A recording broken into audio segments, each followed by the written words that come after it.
got to laugh a little, cry a little, and let the clouds roll by. My name is Stew Kirkwood. We're at Sound Extractor Studios, which is my studio in Edmonton, Alberta.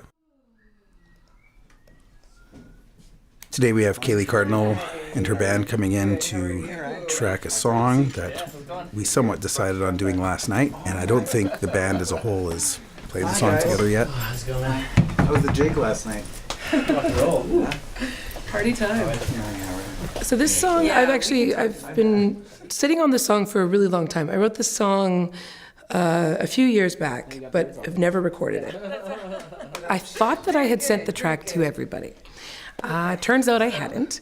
So a lot of the guys were sitting down and listening to it for the first time. So we got to the studio, sat down in the production room, and I just basically played a verse and chorus. But you can't pull those roots, they're too far down. And that's basically the whole song. It's verse, chorus, verse, chorus. There's a solo over this section, over the verse section, and then we just double the chorus at the end.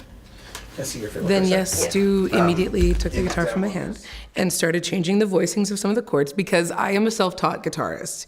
I play just because I have to.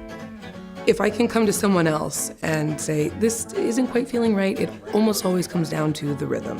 So whatever the bass is doing or whatever kind of feel that I've created because I wrote it on guitar, once we rework that, I find that it usually comes together. For me, that's the biggest hurdle, is like getting outside of myself. So that's why it's really nice to work with a producer. Yeah. Like that? Yeah. That's dramatic, yeah. I get involved by hopping on instruments just to sort of expedite the process. Fortunately, we're dealing with some great musicians in the first place, so when I pick up on an instrument and say, what about this? They're like, oh yeah, totally, no problem. For instance, the intro just sort of came to me to have it be a 3/4 intro and then go into the song just to sort of capture the attention. I love it! Some songs are a little bit more emotional, and there's been times when Stu and I have done this, and it didn't work because what he was suggesting I didn't think was right.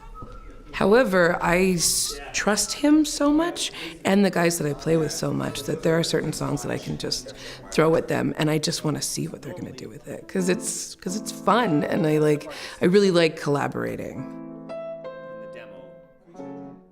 So that's the nice thing about having worked with Celeigh. You know, she's really open to suggestions with her music. She doesn't protect them and be precious about them, or even recognizing that a song doesn't necessarily come to us and we more or less have antennas on that are, oh, somebody's bringing me the song.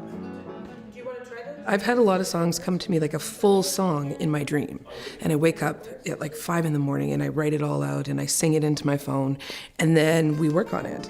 Every song is so different. With this song, I've just been playing it on acoustic guitar and singing it, and it was really cool to bring it to the studio and work on it with Stu and the dudes that I play with. It was a really fun process. This is not how I usually do it. Typically, I show up and I have everything ready to go. So this was really neat, actually.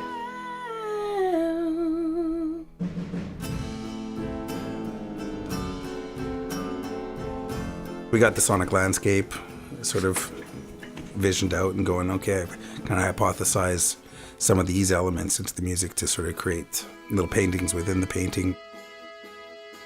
You know, got Brennan back on the accordion, had Matt lay down some tambourine, Braden onto the 12-string guitar to do that lead line, and basically we're just like, next. Let's do it, because there's nothing more exciting than the first time a song sounds good when you're making it. Listening back after everybody has put their tracks down and like the sense of pride that you feel, being able to listen to what you do and having that, you know, for yourself, that's super gratifying.